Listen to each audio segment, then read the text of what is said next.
actually, and then one day. But you can call it one fine day because it's a lot of fine days. I think the number of people in the industry whose very first career interview was conducted by Ali Peter John is legion. If Ali had $1 for every newcomer he's interviewed, he'd be a multi-millionaire. Screen, in fact, was the only film magazine which I used to read in school and in college, mainly because it was the only one I could afford. It cost 40 paisa. I remember it was a newspaper format then. Film fare cost maybe 75 paisa, I think, and the others didn't exist. All the others just sprouted like mushrooms. But Screen at that time was the most informative, a paper which was purely informative, which stayed away from gossip, which stayed away from the vicious kind of reporting, and which stayed away from backbiting and trying to pull skeletons out of closets. It had all the information that was needed to know about what was going on in the film industry, new films that were being made, new actors who were being launched, new projects that were being discussed, announcements of new movies, etc., etc. And there would always be this very intriguing name called Ali Peter John. And I'm completely with Anupam because I too, when I used to read those notes, used to think that there were 3 people. But I used to wonder why it was only Ali's notes. What about Peter and John? But they had flown away somewhere. And I used to imagine this man with a long white beard for some reason. I thought Ali Peter John has got to be this 200-year-old man who knows everything about the film industry. I'm astonished to find out that he and I are almost the same age, because I've been reading his columns since I was in school.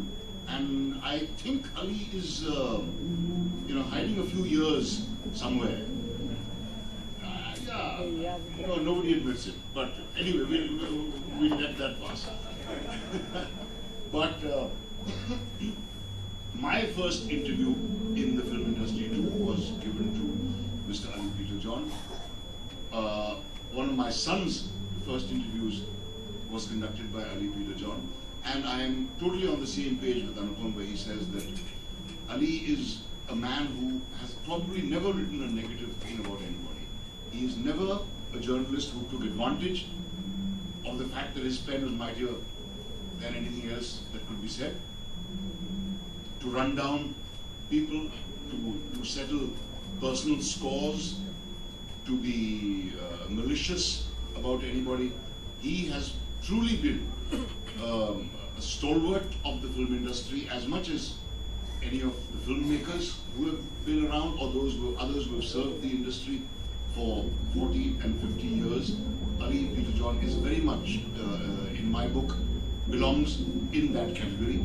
And the whole, when we see what journalism has descended to today, it's very, very refreshing to recall the attitude of journalists like Ali Peter John and the kind of tradition that they came from. And it is worth young journalists remembering that just because you have the power to tear somebody apart does not mean that you should necessarily do so. And Ali is a shining example of that.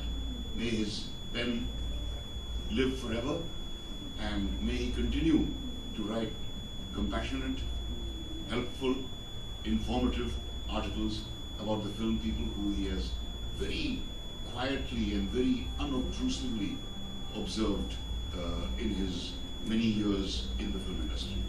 And I, on behalf of all of you who are obviously friends, maybe some family, people who know Ali's work, I wish Ali a long life. I wish him good health. I was astonished to hear of the things that have happened to him. The only thing that doesn't seem to have happened to him is to get run over by a road. But let us hope and pray that he has no more of such incidents, and the only adventures he has are with his pen. Thank you very much. A fine book that I ended up saying one fine day. Before we